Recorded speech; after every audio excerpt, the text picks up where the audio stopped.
সেই মাদক সিন্ডিকেট ইসলামী ছাত্র শিবির চিরতর বিলুপ্ত করেছে।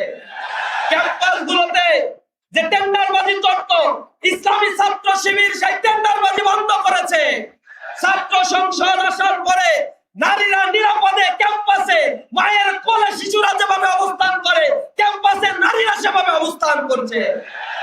সুতরাং এখানে যে বন্দোবস্তের কথা যারা বলছে, তারা ক্ষমতায় আসার পরে যে অশুভ লক্ষণ গুলো আমরা দেখতে পাচ্ছি, ক্ষমতায় যাওয়ার পরে তারা কি করবে জনগণ হারে হারে টের পেয়েছে। এ কারণে গ্রামগঞ্জ, শহর, নগর, বন্দরে মানুষেরা এখন বলা শুরু করেছে, আমাদেরকে যা শিখানো হয়েছে জামাতের ব্যাপারে, ছাত্র শিবিরের ব্যাপারে, আমাদেরকে ভুল শিখানো হয়েছে। মুক্তিযুদ্ধের চেতনার কথা বলে জাতির মধ্যে বিভাজন তৈরি করে রেখেছে তোমরা, এ ট্রাঙ্কাটা এখন আর চলবে না ইনশাআল্লাহ।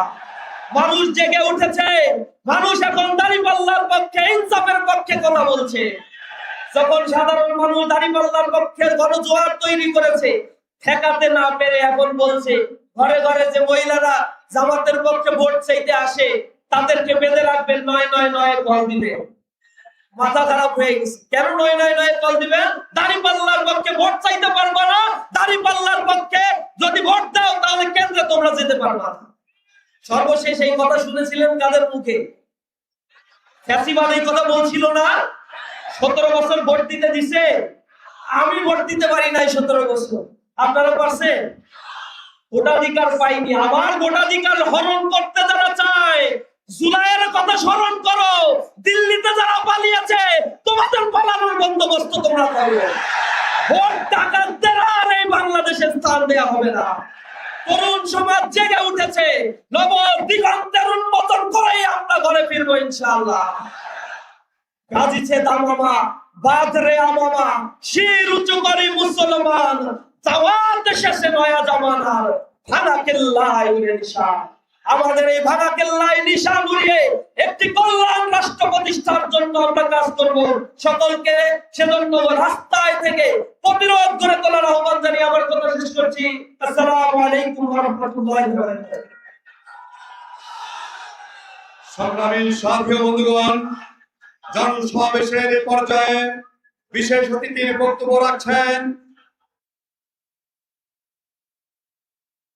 প্রধান অভিভাবক বাংলাদেশ জামাত ইসলামের বরেণ্যমণ্ডিত সেক্রেটারি জেনারেল ফুলতলা ডুমুরিয়া খুলনা 5 আসনের সংসদের সদস্য মনোনীত প্রার্থী অধ্যাপক মিয়া গোলাম পরোয়া।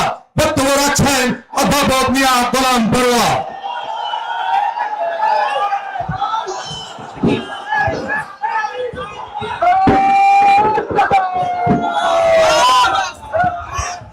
السلام عليكم ورحمة الله وبركاته. الحمد لله رب العالمين، الصلاة والسلام على سيد المرسلين وعلى آله وصحابه أجمعين. বাংলাদেশের আসন্ন জাতীয় নির্বাচন এবং গণভোটকে সামনে রেখে 11 দলের উদ্যোগে আয়োজিত আজকের এই ঐতিহাসিক জনসভার সংগ্রামী সভাপতি সভামঞ্চে ইতিমধ্যে উপস্থিত হয়েছেন বাংলাদেশের কোটি কোটি মানুষের প্রিয় নেতা, নন্দিত নেতা, মানবিক বাংলাদেশ, নতুন বাংলাদেশ গড়ার স্বপ্ন সারথী বাংলাদেশ জামাত ইসলামের সম্মানিত আমির ডাক্তার শফিকুর রহমান। মঞ্চে উপস্থিত সম্মানিত জাতীয় জেলা পর্যায়ের নেতৃবৃন্দ, আজকের এই ঐতিহাসিক জনসভায় উপস্থিত সংগ্রামী যশোরবাসী, মহান আল্লাহর দরবারে আমরা শুকরিয়া আদায় করি। বাংলাদেশের রাজনীতির একটি কালো যুগ পেরিয়ে একটি নতুন সূর্য, মুক্তির সূর্য, নতুন সকালের দিকে বাংলাদেশ যখন এগিয়ে যাচ্ছে, দাঁড়িপাল্লার পক্ষে গ্রামে গঞ্জে শহরে নগরে বন্দরে যে জোয়ার তৈরি হয়েছে, সেই জোয়ারের অংশ হিসাবে আজকে মহান আল্লাহ তাআলা আমাদের এখানে উপস্থিত হওয়ার তৌফিক দান করেছেন। আমরা সবাই বলি আলহামদুলিল্লাহ। সংগ্রামী দেশবাসী, আগামী জাতীয় নির্বাচনে বাংলাদেশের মানুষের মধ্যে এখন একটি নতুন আকাঙ্ক্ষার সৃষ্টি হয়েছে। 24-এর গণ অভ্যুত্থানের পর সহস্রাধিক জীবন, হাজার হাজার মানুষের রক্ত এবং ত্যাগের বিনিময়ে আমরা যে নতুন স্বপ্ন দেখেছিলাম, সেই স্বপ্নের সুফল আমরা ইনশাআল্লাহ পৌঁছাবার জন্য মানুষের দ্বারে দ্বারে যাওয়ার চেষ্টা করছি। প্রিয় দেশবাসী, বাংলাদেশের মানুষ দীর্ঘ রাজনীতির বিশ্লেষণে আমাদের তরুণ ছাত্রদের রক্তের আত্মত্যাগের বিনিময়ে জনগণের মধ্যে যে নতুন আকাঙ্ক্ষা তৈরি হয়েছে, সেই আকাঙ্ক্ষা হলো আমরা এখন পরিবর্তন চাই। স্বাধীনতার 54 বছরে যারা দেশ শাসন করেছেন, 3টি দল দেশ শাসন করেছেন, সামরিক বাহিনী দেশ শাসন করেছেন, কোন দল বলতে পারবে না বুকে হাত দিয়ে যে আমাদের শাসনের সময় আমাদের মন্ত্রী, এমপি, প্রধানমন্ত্রীরা দুর্নীতির অভিযোগ থেকে কখনো মুক্ত ছিল। একথা কেউ বলতে পারবে না। প্রত্যেকটি শাসন আমলে দুর্নীতি হয়েছে, দলীয়করণ হয়েছে, বিচার ব্যবস্থার উপরে রাজনৈতিক হস্তক্ষেপ হয়েছে, কল কারখানা, শিল্প, ব্যবসা বাণিজ্য দলীয় স্বার্থে লুটপাট করে, বিদেশি অর্থ পাচার করে অর্থনীতিকে তছনছ করে ফেলা হয়েছে।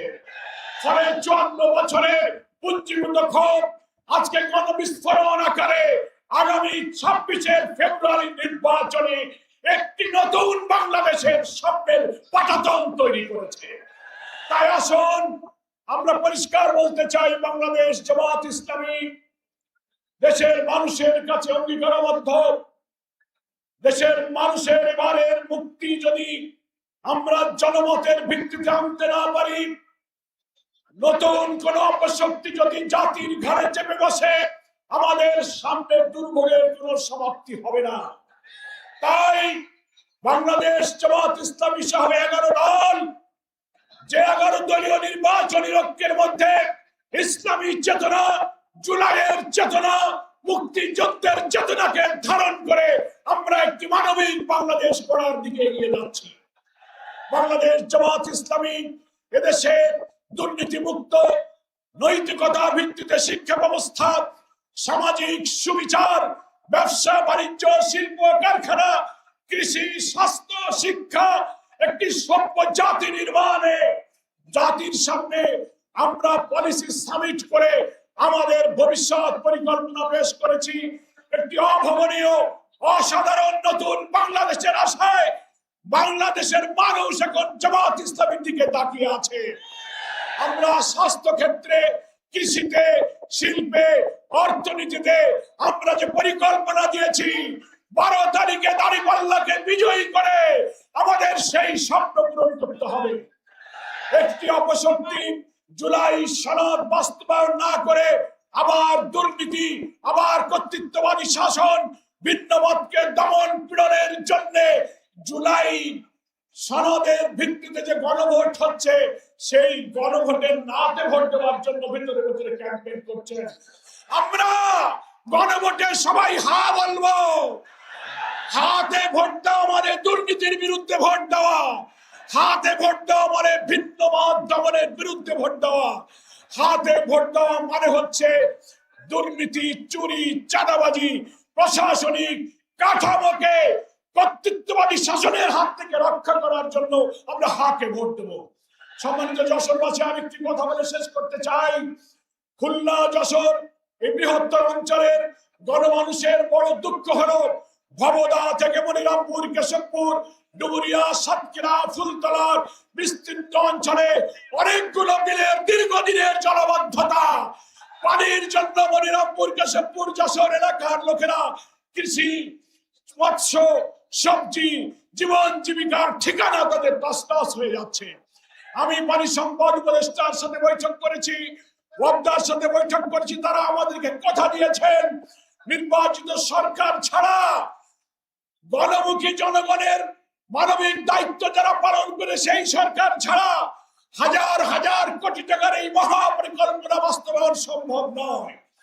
আজকের এই জনসভায় এই অঞ্চলের মানুষ হিসেবে জনগণের দুঃখের এই জলাবদ্ধতা নিরসনের জন্য আমি দাবি জানাতে চাই, আগামী দিনে নতুন সরকারের মাধ্যমে আমরা জলাবদ্ধতা নিরসনে এই মহাপরিকল্পনা ইনশাআল্লাহ বাস্তবায়ন করব। কল কারখানাগুলো বন্ধ হয়ে ব্যবসা বাণিজ্যগুলো সব বন্ধ হয়ে যাচ্ছে। ইনশাআল্লাহ জনগণের নির্বাচিত মানবিক সরকার আমরা আনতে পারলে আমাদের দুঃখ দূর হবে। একটি সমৃদ্ধ বৈষম্যহীন মানবিক বাংলাদেশ আমরা গঠন করব। সেই জন্য আর মাত্র 14-15 দিন সময় আছে। ঘরে ঘরে দাঁড়িপাল্লার পক্ষে ভোট চেয়ে জনগণের দোয়া নিয়ে দাঁড়িপাল্লাকে ইনশাআল্লাহ বিজয়ী করতে হবে। 11 দলের প্রার্থীরা যেখানে যে প্রতীকে আছেন সেই প্রতীকে আমরা ভোট দিয়ে 11 দলকে বিজয়ী করে আমরা নতুন বাংলাদেশ গঠন করব। সকলকে ধন্যবাদ জানিয়ে মহান আল্লাহ তাআলার কাছে বাংলাদেশের 18 কোটি মানুষের সংগ্রামের সফলতার জন্য তৌফিক কামনা করে আমি আমার বক্তব্য শেষ করছি। আল্লাহ হাফেজ। বাংলাদেশ জিন্দাবাদ।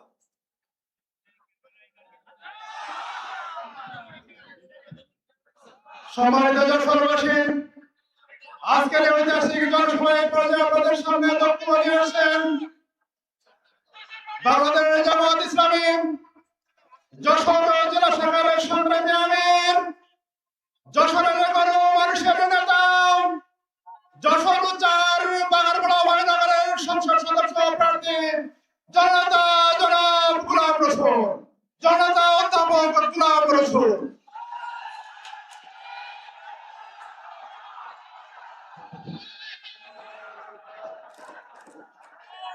أعوذ بالله من الشيطان الرجيم بسم الله الرحمن الرحيم 11 দলের সমর্থনে বাংলাদেশ জামাত ইসলামী যশোর জেলা শাখা কর্তৃক আয়োজিত আজকের এই বিশাল জনসভার সম্মানিত প্রধান অতিথি, বাংলাদেশের নির্যাতিত নিপীড়িত মানুষের নেতা, আগামী দিনের বাংলাদেশ গড়বার নেতা ডাক্তার শফিকুর রহমান, উপস্থিত আছেন বাংলাদেশ জামাত ইসলামীর সুযোগ্য সেক্রেটারি জেনারেল জনাব অধ্যাপক মিয়া গোলাম ফরহাদ সহ জামাত ইসলামীর কেন্দ্রীয় স্থানীয় নেতৃবৃন্দ, 11 দলীয় জোটের বিভিন্ন পর্যায়ের নেতৃবৃন্দ, সংগ্রামী যশোরবাসী, সাংবাদিক বন্ধুগণ, আইন শৃঙ্খলায় নিয়োজিত প্রাণপ্রিয় ভাইরা, সবার প্রতি আমার আন্তরিক সালাম। আসসালামু আলাইকুম ওয়া রাহমাতুল্লাহ। সংগ্রামী ভাইরা, আমির জামাতকে বসে রেখে আমার বক্তব্য দেওয়া শোভা পায় না। আমি আজকে আমির জামাতের কাছে যশোরের উন্নয়নের জন্য কয়েকটি বিষয়ে দাবি রেখে আমার বক্তব্য শেষ করতে চাই। সম্মানিত আমির জামাত, বাংলাদেশের মানুষ আগামী দিনে সন্ত্রাস মুক্ত, চাঁদাবাজ মুক্ত, দখলবাজ মুক্ত, সাম্য মানবিক মর্যাদা প্রতিষ্ঠা করবার জন্য জামাত ইসলামীকে ক্ষমতায় দেখতে চাই। এদেশের কোটি কোটি ভোটার তাদের ভালোবাসা হৃদয় দিয়ে ভোট দিয়ে আপনাকে নির্বাচিত করুক, এটা আমরা চাই। আপনি যদি দেশের দায়িত্বভার গ্রহণ করেন, যশোরবাসীর পক্ষ থেকে আপনার কাছে কয়েকটা দাবি রেখে আমি আমার বক্তব্য শেষ করব। সংগ্রামী ভাইরা, অবিভক্ত বাংলার প্রথম জেলা যশোর 1785 সালে যশোর জেলা হিসেবে স্বীকৃতি লাভ করেছিল, কিন্তু সেই যশোর এখনো সিটি কর্পোরেশন হয়নি। যশোর বিভাগ না হয়ে খুলনা বিভাগ হয়েছিল। আমরা যশোরকে সিটি কর্পোরেশন বিভাগে উন্নীত করার জন্য আপনার কাছে আবেদন করতে চাই। সংগ্রামী ভাইরা, যশোরের মেডিকেল কলেজ আছে, এখনো 500 হাসপাতাল হয়নি। আমরা চাই এই হাসপাতাল তাদের দ্রুত কার্যকরী হয়। আমরা বলতে চাই, যশোরের 250 বেডের হাসপাতাল আছে, সদর হাসপাতাল, এটাকে আপনি 500 উন্নীত করবেন। যশোরে কোনো কৃষি বিশ্ববিদ্যালয় নাই, আমাদের কৃষি প্রধান জেলা, সবজি প্রধান জেলা, জনগণের দাবি যশোরে একটি কৃষি বিশ্ববিদ্যালয় হোক। সংগ্রামী ভাইরা, আমরা আজকে যশোরে বলতে চাই, ভবদার জলাবদ্ধতা আজ 35 বছর ধরে ভবদার সুরজগড়ের কারণে ডুমুরিয়া কেশবপুর মনোরামপুর অভয়নগরের প্রায় 200 গ্রাম প্লাবিত থাকে সারা বছর। লক্ষ লক্ষ মানুষ মানবতার জীবন যাপন করছে। এই 35 বছরের মধ্যে কোন সরকার জলবদ্ধতা দূর করতে পারেনি। যত হাজার হাজার কোটি টাকা বরাদ্দ হয়েছে, সকল বরাদ্দকৃত টাকা রাজনৈতিক নেতৃবৃন্দ বিভিন্ন পর্যায়ের নেতারা সব খেয়ে শেষ করেছে। এই জলাবদ্ধতা স্থায়ী দূর করবার আবেদন করতে চাই। যশোরের বেনাপোল পোর্ট আন্তর্জাতিক মানের উন্নীত করে আহ্বান করতে চাই। নবলা শিল্পাঞ্চল নদী বন্দর ভৈরব নদী ভরাটার কারণে সেই শিল্পাঞ্চল এবং ব্যবসায়িক কেন্দ্র ধ্বংসের পথে চলে গেছে।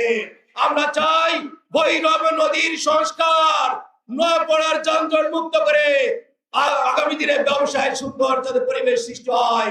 সংগ্রামী ভাইরা, আমি বলতে চাই আগামী দিনের নির্বাচনে এদেশের মানুষ দুর্নীতিবাজ, চাঁদাবাজ, দখলবাজ, সন্ত্রাসীদেরকে ভোট দিবে না। যদি কেউ মনে করে কেন্দ্র দখল করে আমরা বিধি সন্ত্রাস করে আগামী দিনে নির্বাচনে যেতে চাই, অতীতের ইতিহাস থেকে তাদের শিক্ষা গ্রহণ করতে হবে। কোন পেশিবাদী সরকারকে বাংলাদেশের মানুষ ক্ষমা করেনি। আসুন আগামী দিনের বাংলাদেশ দাঁড়িপাল্লার বাংলাদেশ, আগামী দিনের বাংলাদেশ জামাত ইসলামী আগরতলা উপজেলার বাংলাদেশ। সবাইকে ধন্যবাদ জানিয়ে আমার বক্তব্য শেষ করছি। আল্লাহ হাফেজ।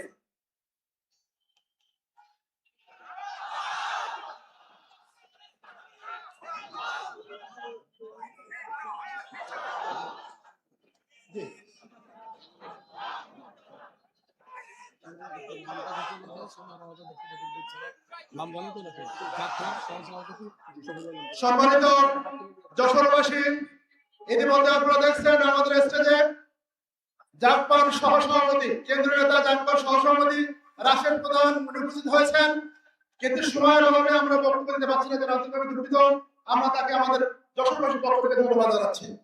সম্মানিত সাথী বন্ধুগণ, আজকের এই ঐতিহাসিক জনসভায় এই পর্যায়ে আপনাদের সামনে বক্তব্য পেশ করবেন আজকের জনসভার সম্মানিত প্রধান অতিথি, আগামী বাংলাদেশের স্বপ্নদ্রষ্টা, জুলাই আন্দোলনে ছাত্র জনতা যে স্বপ্ন নিয়ে বাংলাদেশ, নতুন বাংলাদেশ সে স্বপ্ন দেখেছিল, সেই নতুন বাংলাদেশ তৈরি করার জন্য সারা বাংলাদেশ জনসাধারণ যাকে নিয়ে স্বপ্ন দেখছেন, আমাদের সেই প্রিয় নেতা, আগামীতে বাংলাদেশ সুদ মুক্ত, দুর্নীতি মুক্ত, চাঁদাবাজ মুক্ত দেশ গঠনের কারিগর, আজকের জনসভার প্রধান অতিথি জনাব ডাক্তার শফিকুর রহমান বক্তব্য রাখছেন। জনাব ডাক্তার শফিকুর রহমান, নারায়ে তাকবীর।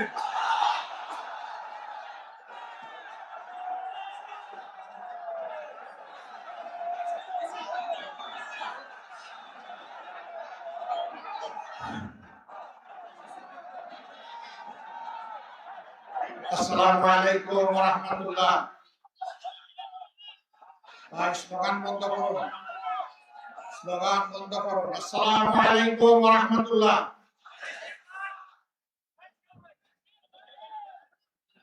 প্রিয় যশোরবাসী ভাই ও বোনেরা, আপনারা কেমন আছেন? আলহামদুলিল্লাহি রাব্বিল আলামিন, ওয়াসসালাতু ওয়াসসালামু আলা রাসূলিল কারীম ওয়া আলা আলিহি ওয়া সাহবিহি ওয়া আহলি বাইতি আজমাইন। ঐতিহ্যবাহী জেলা, কার্যত বাংলাদেশের সর্বপ্রাচীন জেলা যশোরের কেন্দ্রস্থলে আসন্ন নির্বাচনে 11 দলের পক্ষে 6টি আসনে যাদেরকে প্রার্থী করা হয়েছে তাদের সমর্থনে এবং গণভোটের সমর্থনে আয়োজিত জনসভার সম্মানিত সভাপতি, মঞ্চে বসা বাংলাদেশ জামাত ইসলামী সহ 11 দলের কেন্দ্রীয় এবং স্থানীয় নেতৃবৃন্দ, যশোরবাসী ভাই ও বোনেরা, সাংবাদিক বন্ধুগণ, আল্লাহ তাআলা শুকরিয়া আদায় করছি, 1 বছরের মধ্যে এটি দ্বিতীয়বার এবং একই মাঠে দ্বিতীয়বার আমাদের আগমন। আজকে আমার বক্তব্যের আগে এই সভার যিনি সম্মানিত সভাপতি, বাংলাদেশ জামাত ইসলামী যশোর জেলা শাখার সম্মানিত আমির, তিনি প্রিয় যশোরবাসীর পক্ষে কিছু ন্যায্য দাবি উত্থাপন করেছেন। এর মধ্যে একটা দাবি হচ্ছে সিটি কর্পোরেশন। আপনারা চান নাই, আমার বিবেক থেকে গতবার যখন এসেছিলাম তখনই বলে গিয়েছি, ইনশাআল্লাহ আল্লাহ যদি আমাদেরকে দেশ সেবার সুযোগ দেন, যশোরকে আমরা শহরকে সিটি কর্পোরেশনে উন্নীত করব। প্রিয় যশোরবাসী, মেডিকেল কলেজ, সদর হাসপাতাল, জলাবদ্ধতা, ভৌত অবকাঠামো, যোগাযোগ ব্যবস্থা, এই সমস্ত বিষয়ে যে সমস্ত দাবি উত্থাপিত হয়েছে, এগুলা কোনো অযৌক্তিক আহামরি কোনো দাবি নয়, এগুলা অত্যন্ত যৌক্তিক দাবি।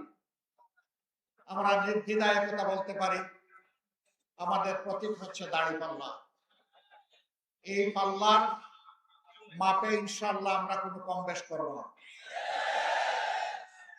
যার যেখানে যেটা পাওনা তাদের হাতে আমরা সেটা তুলে দেওয়া হবে আমাদের নৈতিক দায়িত্ব। যদি আল্লাহ তাআলা তার আসমানি ফয়সালার মাধ্যমে এই জমিনের মানুষদের খেদমত করার সুযোগ আমাদেরকে দান করেন, সে সুযোগটা আসবে জনগণের হাত দিয়ে। উসিলাটা হচ্ছে জনগণের হাত 12 তারিখ। আপনারা ইতিমধ্যে লক্ষ্য করেছেন, দুটি ভোট সামনে রেখে 12 তারিখ আমাদের খুব কাছাকাছি চলে আসছে। একটি ভোট হচ্ছে গণভোট, অতীতের বস্তবসা রাজনীতি এবং রাজনৈতিক বন্দোবস্তকে পরিবর্তন করে নতুন রাজনীতির সূচনা করা, এবং সেই রাজনীতি হবে জনগণের রাজনীতি। এই রাজনীতি কোন পরিবার বা কোন দলের রাজনীতি হবে না, একেবারেই খাঁটিভাবে হবে জনগণের রাজনীতি। এই জন্য আমরা যেখানেই গিয়েছি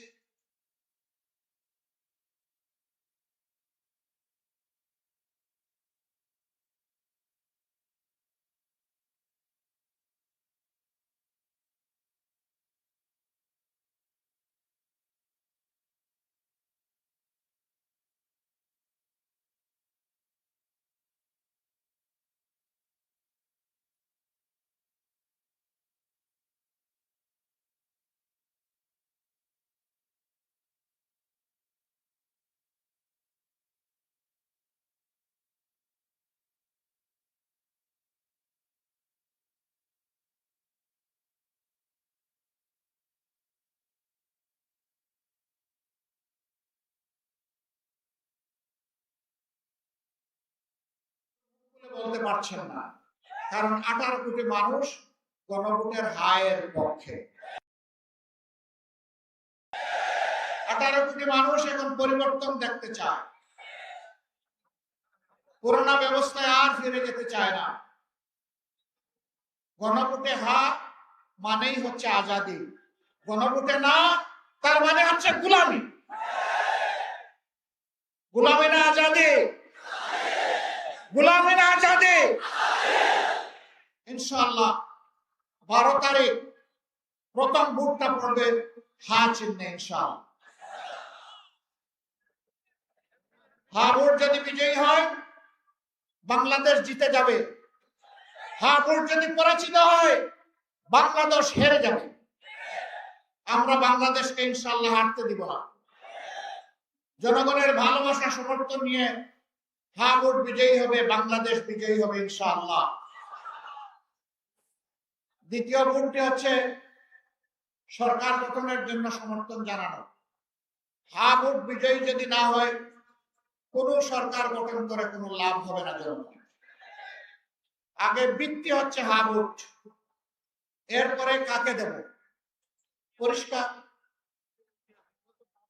আমাদের মধ্যে অবশ্যই নিজেদের কর্মের কর্মসূচির প্রতিযোগিতা হবে, এটাই তো স্বাভাবিক।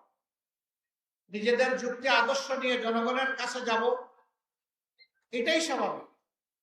কিন্তু আমরা মাঝে মাঝে একেবারে পরস্পর বিরোধী কিছু জিনিস দেখি। একদিকে আমাদের একটি বন্ধু সংগঠন, তারা বলছেন জনগণকে ফ্যামিলি কার্ড দিবেন এবং সেইটা দিবেন মহিলাদের হাতে।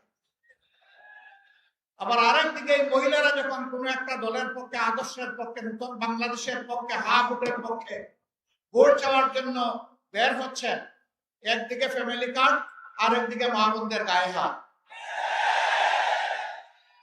দুইটা তো একসাথে চলে না। এ দিয়ে কি বার্তা দেওয়া হচ্ছে জাতিকে? বার্তা দেওয়া হচ্ছে আগামীতে এমন কোন দল যদি ক্ষমতায় আসে যারা এখনই গায়ে হাত দেয়, তাদের কাছে বাংলাদেশের একজন মা বোন নিরাপদ হবেন না।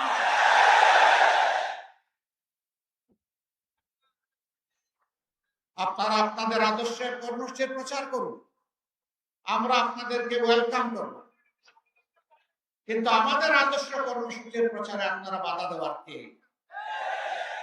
আপনি বাধা দিতে পারেন না। আমাদের কোনো মা বোন, আমার কোনো সহকর্মী যদি নির্বাচনে কোনো আচরণ বিধি ভঙ্গ করে, সেটা আপনি যথাযথ কর্তৃপক্ষকে বলুন, তারা প্রয়োজনে আমাদের বিরুদ্ধে ব্যবস্থা গ্রহণ করবে, আমরা সেই ব্যবস্থা মাথা পেতে নেব। কিন্তু আপনি কে হাতে আইন তুলে নেওয়া? আপনি কে আমার মা বোনকে টিজিং করা? আপনি কে আমার মা বোনদেরকে বেশিং করা? আপনি কে তাদের গায়ে হাত দেওয়া? মনে রাখবেন, আমরা মায়ের পেট থেকে এই দুনিয়ায় এসেছি, আমরা মায়ের দুধ খেয়ে বড় হয়েছি, মাদের বুকের বিছানায় আমাদের নিরাপদ বিছানা ছিল। সেই মাদেরকে আমরা অপমান করতে দেব না। মায়ের জাতির অপমান বরদাস্ত করব না। আর যদি এই ধরনের কোন আচরণ করা হয়, আমি জাগ্রত পরিবর্তনকামী যুব সমাজ সহ সকলের প্রতি আহ্বান জানাবো, যেখানে এটা করা হবে সেখানেই প্রতিরোধ করে তুলবে। ছাড় দেবেন না। গায়ে পড়ে পায়ে পাড়া দিয়ে আমরা কারো সাথে কোনো দাঙ্গা বাঁধাতে চাই না, কিন্তু আমার ইজ্জত আর অধিকারের উপর হাত দিলে আমরা ছেড়ে দেব না।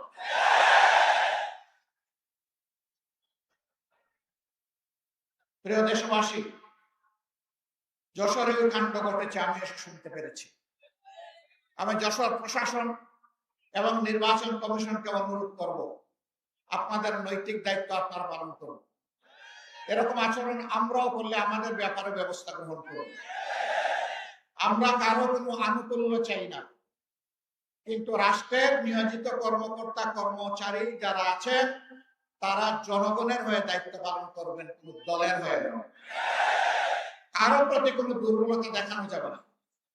দেশ আপনার আমার সকলের। এ দেশটি ভালো থাকলে আপনি, আপনার পরিবার, আত্মীয় স্বজন, বন্ধু বান্ধব সবাই মিলেই ভালো থাকবেন। আর এই দেশটি যদি খারাপ হয়ে যায়, কেউ আমরা শান্তি পাবো না, আপনিও শান্তি পাবেন না। সুতরাং আমরা আহ্বান জানাবো, এই সত্য উপলব্ধি করে অবস্থান নিবেন জনগণের পক্ষে, কোনো দলের পক্ষে নয়। প্রিয় দেশবাসী, আপনারা কেন দাঁড়িপাল্লায় ভোট দিবেন? দাঁড়িপাল্লায় ভোট দিবেন আপনাদের আকাঙ্ক্ষা পূরণের জন্য, জুলাইয়ের শহীদদের প্রতি শ্রদ্ধা দেখানোর জন্য, জুলাইয়ের যোদ্ধাদের সম্মান জানানোর জন্য, তাদের যে অ্যাসপিরেশন বা আকাঙ্ক্ষা ছিল ওটা বাস্তবায়নের জন্য, আমার মায়ের জন্য, বোনের জন্য, মেয়ের জন্য নিরাপদ বাংলাদেশ গড়ে তোলার জন্য, ব্যবসায়ীদেরকে চাঁদার জ্বালা থেকে মুক্তি দেওয়ার জন্য, সিন্ডিকেট এবং চাঁদাবাজের কারণে 18 কোটি মানুষ অস্বাভাবিক দ্রব্যমূল্যের জাতাকলে পৃষ্ঠ, সেই মানুষগুলোকে মুক্তি দেওয়ার জন্য, সমাজের সকলের জন্য সমান এবং ন্যায় বিচার নিশ্চিত করার জন্য। আপনারা বলবেন, এত সুন্দর সুন্দর কথা বললেন, আপনারা ক্ষমতায় গেলে এটা বাস্তবায়ন করবেন, তার কোনো প্রমাণ আছে? আলহামদুলিল্লাহ আছে, আলহামদুলিল্লাহ আছে। আমার ছোট ভাই এখানে বলে গেছে, 2001 থেকে 6 আমরা একটা সরকারের ছোট্ট অংশীদার ছিলাম, 2 জন মন্ত্রী, 3টা মন্ত্রণালয়। তারা তাদের 20টা আঙ্গুল সম্পূর্ণ পরিচ্ছন্ন রেখেছিলেন। তাদের আঙ্গুলে কোনো ময়লা লাগে নাই, তারা সামান্য কোনো স্বজনপ্রীতি দেখান না, তারা যোগ্যতা এবং দক্ষতার ভিত্তিতে যার যেটা পাওনা সেটা তাদের হাতে তুলে দিয়েছে। তারা শুধু সৎ ছিলেন না, সততার সাথে সাথে তারা স্মার্টও ছিলেন। তাদের মন্ত্রণালয়গুলো বদ্ধ কারখানা খুলে দিয়েছিল, কৃষিতে জীবন ফিরিয়ে এনেছিল, সমাজসেবায় বিপ্লব তৈরি করেছিল, কিন্তু তাদের গায়ে কেউ সামান্য স্পট লাগাতে পারে না। সেই দুইজন যে মানুষগুলো তৈরি করে গিয়েছেন, সেই মানুষগুলো আজকে আপনাদের সামনে।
আমরা পাত্তাই দিই।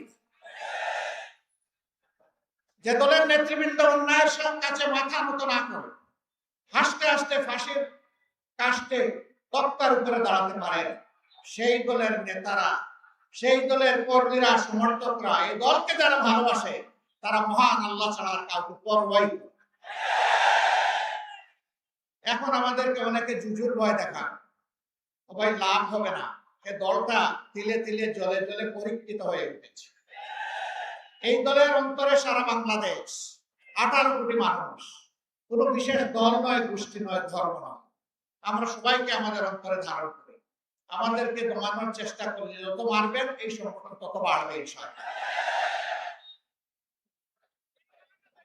এ কাজ করতে গিয়ে যারা আমাদেরকে খুব জ্বালিয়েছিলেন, আমাদের বিরুদ্ধে মিথ্যা প্রপাগান্ডা চালিয়েছিলেন, তারা তাদের পাওনাটা পেয়ে গেছেন, আরো পাবেন। এর থেকে আমাদের সকলেরই শিক্ষা নেওয়া উচিত। মজলুম যেন জালিম হয়ে না উঠি। আমরা একা মজলুম ছিলাম না, সেই 15.5 বছর সকলেই মজলুম ছিলেন, কিন্তু কি হয়ে গেল? আল্লাহ তাআলা 5 আগস্ট মুক্তি দেওয়ার পর রাতারাতি অনেকের চেহারা পরিবর্তন হয়ে গেল। অবশ্যই যশোরের মানুষ যেহেতু আদি বুনিয়াদি মানুষ, শিক্ষিত মানুষ, ভদ্র মানুষ, যশোরে আপনারা যাই বলেন, এখানে কেউ চাঁদাবাজি করে না। এখানেও চাঁদাবাজি করে? এখানে কোন স্ট্যান্ডম্যান দখল হয় না, তাই না? এখানে হয়। এখানে কেউ তো মামলাবাজি করে না, তাও করে। মামলাবাজি করে জনগণকে অতিষ্ঠ করে তোলা হয়েছে। মজলুম দলটি তার নাই অফিস, নাই তার নিবন্ধন, নাই তার চিহ্ন বর্ণ, কিছুই নাই। বিদায় নেওয়ার 4 দিন আগে নিষিদ্ধ। তারপরে প্রথম রাতে 5 তারিখ দাঁড়িয়ে আমরা জাতিকে আহ্বান জানালাম, আপনারা অবশ্যই শান্ত থাকবেন, ধৈর্য ধরবেন, দেশকে ভালোবাসবেন, সকল নাগরিকের নিরাপত্তার জন্য নিজ নিজ জায়গা থেকে কাজ করবেন। আমরা বলে দিলাম, আমাদের উপর যাই জুলুম করা হয়েছে, আমরা কারো উপর থেকে প্রতিশোধ নেব না।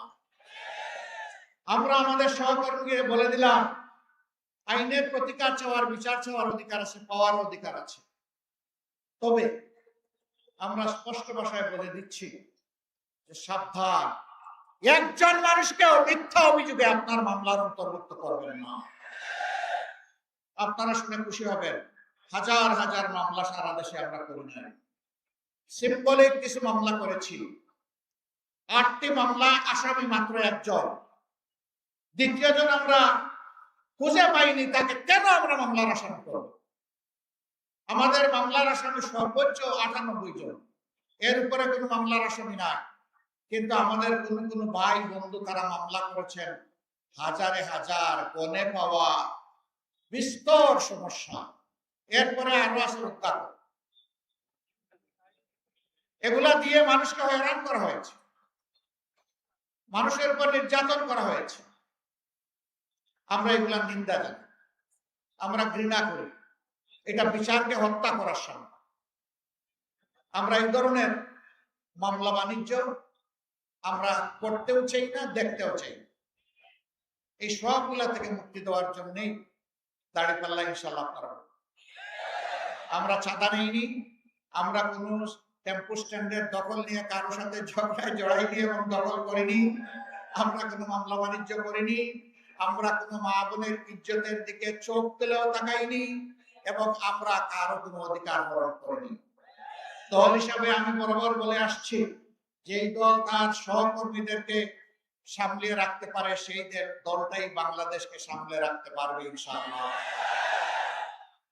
যারা নিজেদের দলকে সামলে রাখতে পারে না, নিজের দলের কর্মীদের জীবনের নিরাপত্তা দিতে পারে না, সেই দল যত বড় দল হোক, মাঝারি হোক, যাই হোক, তাদের কাছে বাংলাদেশ কখনো নিরাপদ হবে না। আমরা আমাদের ভাইদেরকে বলি, আপনারা দেশ গড়ার আগে দলটা গড়েন ভালো করে, দলটাকে শৃঙ্খলায় আনেন, দেশ লাভবান হবে, আপনারাও লাভবান হবেন। এই ক্ষেত্রে আমাদের কোনো সহযোগিতা লাগলে তাও করুন। তারপরে আল্লাহর রাস্তে শৃঙ্খলার দিকে আসেন, মানুষকে সম্মান করুন, ভালোবাসুন। আপনারা দেখেছেন এত নির্যাতন, এত ফাঁসি, এত এক্সট্রা জুডিশিয়াল কিলিং, হাজার কর্মীকে হারিয়েছে, সহকর্মীকে। যখন শহীদ পরিবারগুলোর কাছে যাই, মা বোন, এতিম সন্তান, তাদের চোখে তরল পদার্থ দেখি। এই তরল পদার্থ চোখের পানি নয়, তাদের সন্তান, ভাই এবং পিতার রক্ত। যখন পরিবারের সদস্যরা বলেন যে এই দেখেন দেয়ালে এই ছোট্ট শিশুটি তার বাপের ছবি অঙ্কন করে বলতেছে, বাবা তুমি কখন আসবে, তখন ওদেরকে সান্ত্বনা দেওয়ার কোনো ভাষা আমরা পাই না। আমরা আপনাদেরকে কথা দিচ্ছি, বাংলাদেশকে কেউ যদি সেদিকে নিতে চায়, সকল শক্তি দিয়ে আল্লাহর পর ভরসা করে আমরা রুখে দেব। ওই কালো অধ্যায় বাংলাদেশে ফিরে আসতে দেওয়া হবে। আমাদের যুবকরা জেগে উঠেছে, তারা ইতিমধ্যে তাদের বার্তা জাতিকে দিয়ে দিয়েছে। যুবকরা স্পষ্ট বলেছে, আমরা সত্যের পক্ষে, ন্যায়ের পক্ষে, আমরা নতুন বাংলাদেশের পক্ষে, আমরা বিভক্তি নয়, ঐক্যের পক্ষে। এটা 5টা বিশ্ববিদ্যালয়ের সচেতন ছাত্রছাত্রীরা জাতিকে এটা জানিয়ে দিয়েছে। আর যত বিশ্ববিদ্যালয়ে নির্বাচন হতো ঠেকে দেওয়া হয়েছে। কেউ কেউ গণতন্ত্রের নাকি উদ্ধার করে, কিন্তু তারাই আবার কোন জায়গায় গণতান্ত্রিক চর্চা হতে দেন না। কি আশ্চর্য ব্যাপার, এক অঙ্গে কত রূপ। ওরে বাবা, একটা রূপ ধারণ করে, তাহলে মানুষ আস্থা রাখতে পারে। এটাই তো স্বভাব। আমরা চাই আমরা যা বলবো সেটা যেন আমরা করতে পারি। সম্মানিত ভাইয়েরা, আজকে মাদেরকে জিজ্ঞেস করা হয় যে আপনারা কারে ভোট দিবেন, তারা একদম স্বতঃস্ফূর্ত ভাবে বলে আমরা দাঁড়িপাল্লায় ভোট দিব, বা আমাদের যে আরো সঙ্গী 10 দল আছেন তাদের মাঠে। কেন দিবেন? ওনারা আসলে তো আপনাদেরকে ঘরে বন্দি করে রাখবো, এটা আপনাদের কথা, আমরা এটা বিশ্বাস করি। তাইলে দিবেন কেন? যে দিব এই কারণে আমরা বিশ্বাস করি তাদের হাতেই বাংলাদেশ নিরাপদ থাকবে, আমিও নিরাপদ। আপনারা একজন বোনের অভিব্যক্তি দেখেছেন, কেউ তাকে মডেল বলছেন, ওটা বলছেন, সেটা বলছেন। আমরা প্রত্যেকটি মাকে মা হিসাবেই দেখি। তাকে জিজ্ঞেস করেছেন সাংবাদিক বন্ধু, আপনি কাকে চান? তিনি বলছেন আমি জামাতকে চাই। ওই জামাত আসলে তো আপনি ড্রেস করতে পারবেন না। বলে যে পারবো না। বলে তখন তো অন্য ড্রেস করা লাগবে। পরবো। এরপরে জিজ্ঞেস করছে যে জামাতকে কেন চান? বলে আমি চাই জামাত আসলে দেশটা ঠিক হবে, এই জন্য জামাতকে চাই। এরপরে বলতেছে জামাতের কোন দিকটা ভালো লাগে? কই সারা জামাতকেই ভালো লাগে। This is reality. জামাত এই জায়গায় আপনাদের ভালোবাসায়, দোয়ায়, সমর্থনে, আল্লাহ তাআলার মেহেরবানিতে এই জায়গায় এসেছে দীর্ঘ পরীক্ষা দিয়ে। প্রিয় দেশবাসী, আমরা একা দেশ চালাবো এটা আমরা চিন্তা করি না, আমরা জাতিকে ঐক্যবদ্ধ করে চলতে চাই।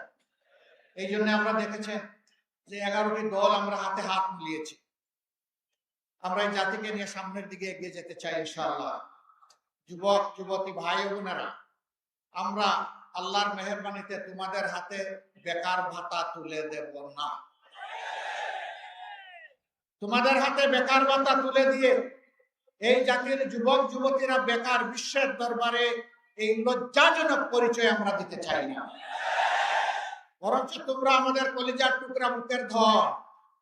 আমরা তোমাদেরকে দক্ষ জনবল হিসেবে গড়ে তোলার জন্য যা দরকার তাই করো।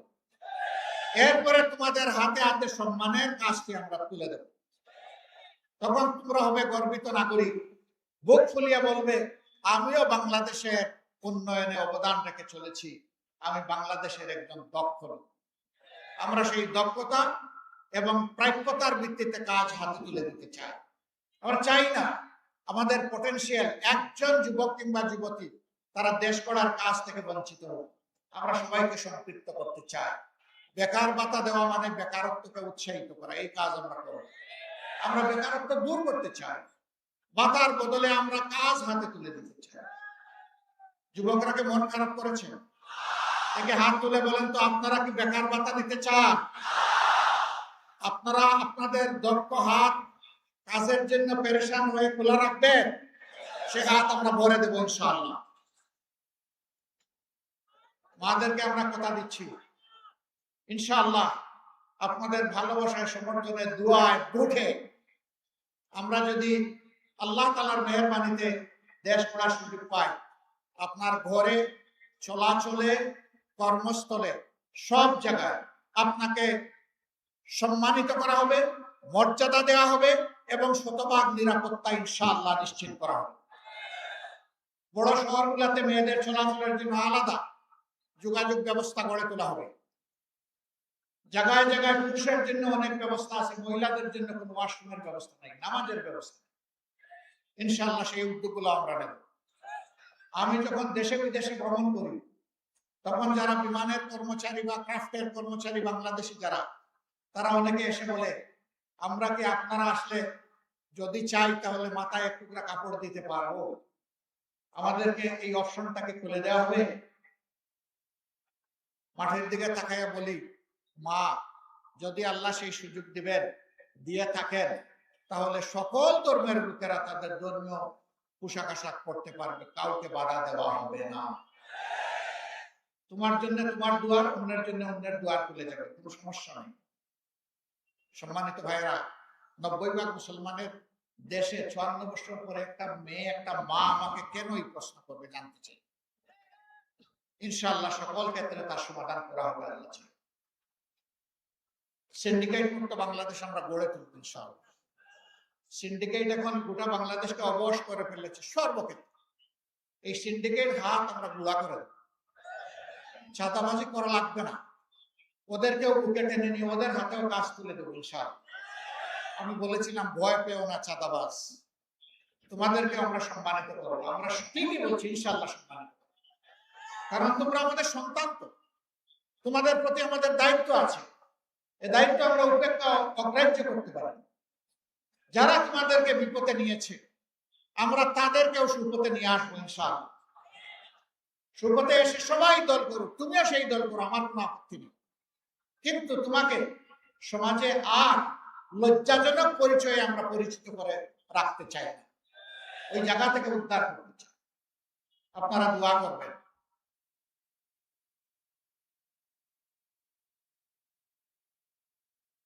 কোন দুর্বৃত্ত যে কোনো জায়গা থেকে যে কোনো পোশাক যদি আপনার বুটের অধিকার কেড়ে নিতে চায়, আপনারা কি তাদের বিরুদ্ধে রুখে দাঁড়াতে পারবেন? বাংলাদেশ জেগে আছে, বাংলাদেশ জেগে থাকবে। তরুণরা ঘুমায় নাই, যেই তরুণরা বুকের রক্ত দিয়ে নতুন বাংলাদেশ এনেছে, সেই তরুণরা ইনশাআল্লাহ তাআলা আজিম পরিবর্তনের বাংলাদেশ গড়ে তুলবে ইনশাআল্লাহ। যুবক যুবতীরা তৈরি হও, আগামীর বাংলাদেশ প্রস্তুত করছি তোমাদের হাতে তুলে দেওয়ার জন্য। সেই গুরুদায়িত্ব নেওয়ার জন্য তোমরা তৈরি হয়ে যাও। আমি এখন আপনাদের সামনে যশোরের ৬টি আসনে 11 দলের পক্ষ থেকে যাদেরকে আমরা সংসদ সদস্য পদ প্রার্থী করেছি আপনাদের খেদমতের জন্য, সেবার জন্য, তাদেরকে আপনাদের কাছে আমরা আমানত হিসেবে এখন রেখে থাকি। প্রথমে যশোর ১, সম্ভবত এটা ৭, তাই না? মাশাআল্লাহ। আমরা ডানপন্থী ভাই, ডান দিকে আসেন, বাম দিকে দিব না। জি, সত্য করে ধরেন। আপনারা ইনসাফের প্রতীক দাঁড়িপাল্লা দেখতে পাচ্ছেন। যশোর ১ আসনে বিশিষ্ট আলেমে দ্বীন, বিশিষ্ট রাজনীতিবিদ, সংগঠক, সমাজসেবক জনাব মাওলানা আজিজুর রহমান সাহেবের হাতে আমরা তুলে দিয়েছি। আপনারা কি দাঁড়িপাল্লার সাথে আছেন? আছে। কোন সরকার? আরো জুড়ে ইনশাআল্লাহ 12 তারিখ। ধন্যবাদ আপনাদের সবাইকে। এরপরে যশোর ২ ডাক্তার মুসলিউদ্দিন ফরিদ, তিনি একজন বিশেষ চিকিৎসক। দীর্ঘদিন তিনি বিলেতের মাটিতে দক্ষতার সাথে পেডিয়াট্রিক কার্ডিয়াক সার্জন হিসেবে অত্যন্ত সুনামের সাথে কাজ করছিলেন। আমরা তাকে বলেছিলাম, বহু খেদমত করেছেন ব্রিটেনের, চলে আসুন এবার বাংলাদেশে, এখন আপনি সেবা করবেন বাংলাদেশিদেরকে। তিনি আমাদের ডাকে সাড়া দিয়ে তার নাগরিকত্ব ফেলে এসে ত্যাগ করে তিনি আপনাদের একজন হয়ে আজকে আপনাদের সামনে এসেছেন। আপনারা তাকে ইনশাআল্লাহ দাঁড়িপাল্লাতে বিজয়ী করবেন। মার্কা আছে রে ভাই?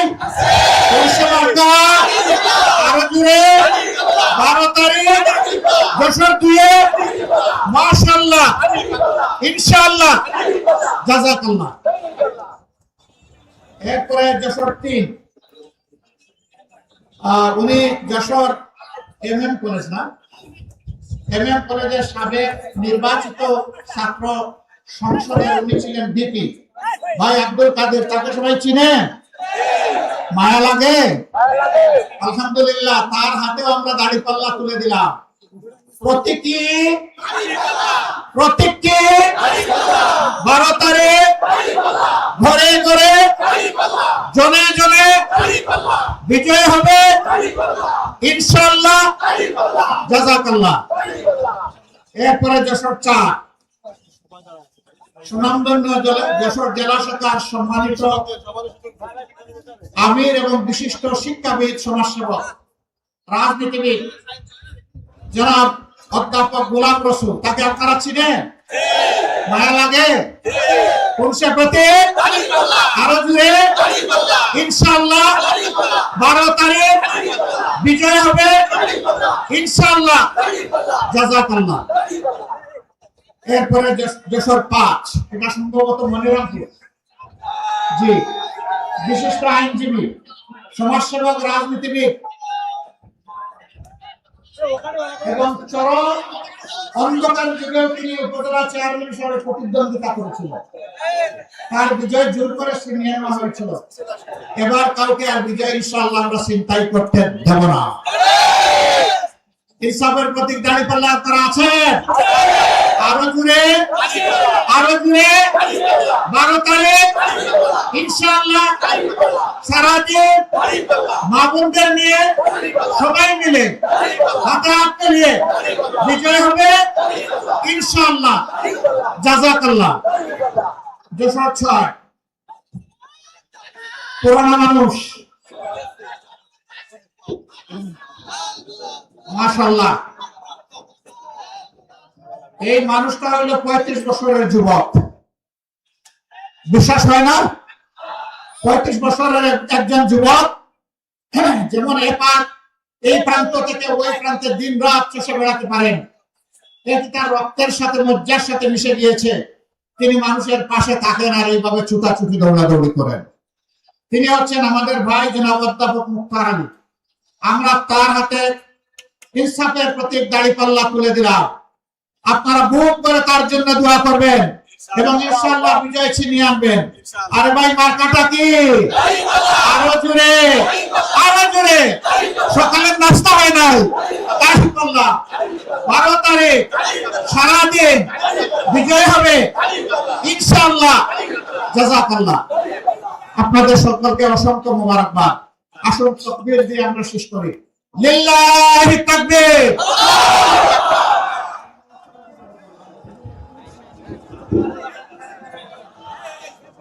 বসেন বসেন, আমার তাকবীর শেষ হয়নি। সম্মানিত ভাইরা, আমাদের প্রিয় নেতা ডক্টর শফিকুর রহমান রাজধানী থেকে তিনি নির্বাচনে তিনিও একজন সংসদ সদস্য প্রার্থী। মিরপুর কাফরুল থেকে আমরা